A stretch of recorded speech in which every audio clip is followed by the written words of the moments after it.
여러분, 혹시 복리하면 어떤 생각이 먼저 드시나요? 아마 많은 분들이 워렌 버핏처럼 부자가 되는 마법 같은 공식, 시간이 지날수록 돈을 버는 멋진 그림을 떠올리실 거예요. 맞아요. 복리는 분명 자산을 불리는데 강력한 힘을 발휘합니다. 하지만 이 마법 같은 복리에 또 다른 얼굴이 있다는 사실 알고 계셨나요? 바로 복리의 저주입니다. 우리가 살아가면서 피할 수 없는 빚에도 복리가 적용된다는 사실을 말이죠. 오늘은 이 무서운 복리의 저주, 즉 빚이 복리로 불어나는 함정에 대해 이야기해보려고 합니다. 빚도 복리로 불어난다는 사실을 절대 잊지 마세요. 이 중요한 깨달음은 우리의 재정적 미래를 좌우할 수 있는 핵심 열쇠가 될 것입니다. 우리가 복리의 마법을 이야기할 때 보통 투자를 떠올립니다. 장기 투자, 분산 투자, 절세 상품 활용 등 다양한 방법으로 복리 효과를 극대화할 수 있다고 배우죠. 하지만 빚의 세계에서도 복리는 무섭게 작동합니다. 감당할 수 없는 빚이 복리 이자와 함께 눈덩이처럼 불어나면 우리의 재정 상태는 물론이고 정신적인 어려움, 심지어는 인간관계에까지 부정적인 영향을 초래할 수 있습니다. 빚에서 벗어나고 싶다면 먼저 자신의 재정 상태를 정확히 파악해야 합니다. 어디서 돈이 새고 있는지, 어떤 빚이 얼마나 있는지, 그 빚들이 어떤 금리와 조건으로 구성되어 있는지 면밀히 분석해야 합니다. 불필요한 지출은 과감하게 줄이고 현명한 소비 습관을 길러야만 이 빚의 함정에서 벗어날 수 있어요. 이는 단순한 절약을 넘어 자신의 재정 습관을 근본적으로 변화시키는 노력이 필요하다는 의미입니다. 가계부를 작성하거나 예산을 세워 지출을 통제하는 등 구체적인 실천 방안을 마련하는 것이 중요합니다.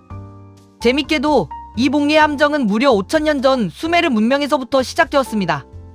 당시 가난한 농민들을 평생 빚의 굴레에 가두기 위한 족쇄로 복리가 사용되었다니 정말 놀랍지 않나요? 복리는 문명 자산을 불리는 데 강력한 도구지만 동시에 누군가를 빚의 나락으로 떨어뜨릴 수도 있는 양날의 검과 같습니다. 이 역사적 사실은 복리의 본질적인 양면성을 보여주며 우리가 이 개념을 얼마나 신중하게 다뤄야 하는지 일깨워줍니다. 게다가 물가 상승, 세금, 각종 수수료 같은 것들은 복리의 마법을 갉아먹는 새 도둑처럼 우리 자산을 조금씩 좀먹습니다. 빚에 대한 복리 이자는 더욱 잔인하게 우리의 목을 조여오죠. 예를 들어 신용카드 현금 서비스나 리볼빙 같은 고금리 빚은 단기간에 엄청난 이자를 발생시켜 원금을 상회하는 상황을 만들기도 합니다. 이는 단순히 돈의 문제를 넘어 심리적인 압박감과 좌절감을 안겨주어 삶의 질을 현저히 떨어뜨릴 수 있습니다. 워렌 버핏이 복리로 세계 최고의 부자가 되었다는 이야기는 너무나 유명하죠. 하지만 그의 비결은 단순히 높은 수익률에만 있었던 게 아닙니다. 그는 아주 일찍 투자를 시작했고 엄청나게 오랜 기간 동안 투자했어요. 그리고 결정적으로 큰 손실을 보지 않으면서 건강하게 투자를 이어갈 수 있었습니다. 즉, 시간과 안정성, 그리고 인내심이 워렌 버핏 복리 투자의 핵심이었던 겁니다. 우리도 빚에서 벗어나려면 이 워렌 버핏의 지혜를 빌려야 합니다. 빚을 빨리 갚아나가는 시간을 벌고 더 이상 빚이 늘어나지 않도록 안정적인 재정 상태를 만드는 것이 중요하죠. 이는 단기적인 만족보다는 장기적인 재정 건전성을 목표로 삼아야 함을 의미합니다. 빚을 갚는 것을 마치 투자를 하는 것처럼 꾸준히 그리고 원칙을 가지고 실천해야 합니다. 빚을 갚아나가는 과정에서 발생할 수 있는 유혹이나 어려움에도 흔들리지 않는 굳건한 마음가짐이 필요합니다. 요즘 투자 시장에서 레버리지 상품에 대한 관심이 뜨겁습니다. 하루 수익률을 2배, 3배로 늘려준다는 말에 혹해서 투자하는 분들도 많죠. 하지만 이런 레버리지 상품에는 음의 복리 효과라는 무서운 함정이 숨어 있습니다. 같은 퍼센트가 빠지고 올라도 복구가 안 되는 구조 들어보셨나요? 매일 적용되는 수익률의 기준이 달라지기 때문에 손실이 나면 회복하기가 훨씬 어려워지는 거죠. 이는 상승장에서는 이득을 볼 수 있지만 하락장이나 횡보장에서는 원금 손실이 가속화될 수 있음을 의미합니다. 빚을 내서 이런 레버리지 상품에 투자하는 것은 마치 불난 집에 기름을 붓는 것과 같습니다. 자신의 재정 상태와 위험 감수 능력을 고려하지 않은 무리한 투자는 결국 복리의 저주에 스스로 발을 담그는 행위나 다름없습니다. 절대 피해야 할 위험한 선택이죠. 투자에 있어서는 항상 자신의 상황을 객관적으로 평가하고 충분한 학습과 분석을 바탕으로 신중하게 접근해야 합니다. 카드깡이나 신용카드 현금화도 급전이 필요한 분들에게는 정말 유혹적인 선택지일 수 있습니다. 당장 급한 돈을 구할 수 있다는 생각에 쉽게 발을 들였다가 헤어나오기 힘든 늪에 빠지게 되는 경우가 허다합니다. 하지만 이 역시 복리의 저주에 빠지게 만드는 치명적인 함정입니다. 높은 수수료와 이자는 가계부채를 순식간에 악순환으로 몰아넣는 주범이 됩니다. 일시적으로 급한 불을 끌 수 있을지 몰라도 장기적으로는 훨씬 더 큰 재앙을 불러올 수 있어요. 예를 들어 100만 원을 카드깡으로 현금화했을 때 수수료와 이자를 포함하면 실제 갚아야 할 금액은 훨씬 더 커지고, 이 또한 목리로 불어나 감당하기 힘든 수준이 될 수 있습니다. 이런 유혹에 절대 넘어가지 마세요. 혹시라도 이런 선택을 고민하고 있다면 잠시 멈추고 다른 해결책을 찾아보는 것이 현명합니다. 금융기관의 정식 대출 상품을 알아보거나 지자체에서 운영하는 서민금융상담센터를 방문하여 도움을 받는 등 합법적이고 안전한 방법을 모색해야 합니다. 한때 열풍을 일으켰던 비트코인 투자도 예외는 아닙니다. 빚을 내서 비트코인을 사라는 권유를 주변에서 들어본 적이 있을 거예요. 특히 불확실한 시장 상황에서 이런 권유는 더욱 위험합니다. 비트코인 가격이 빚의 복리이자 부담보다 훨씬 압도적으로 빠른 속도로 폭등해야만 현상 유지가 가능한 구조거든요. 만약 시장이 예상과 다르게 움직인다면 원금은 물론이고 이자 부담까지 감당하기 어려워져 큰 재정적 위기에 직면할 수 있습니다. 예측 불가능한 변동성 큰 자산에 빚을 내서 투자하는 것은 그야말로 한순간에 모든 것을 잃을 수 있는 무모한 도박과 다름없습니다. 이런 달콤한 유혹에는 늘 경계심을 가져야 해요. 어떤 투자든 빚을 내서 하는 투자는 복리의 저주에 걸릴 위험이 매우 높다는 것을 명심해야 합니다. 자신의 감당할 수 있는 범위 내에서 여유, 자금으로 투자하는 원칙을 반드시 지켜야 합니다.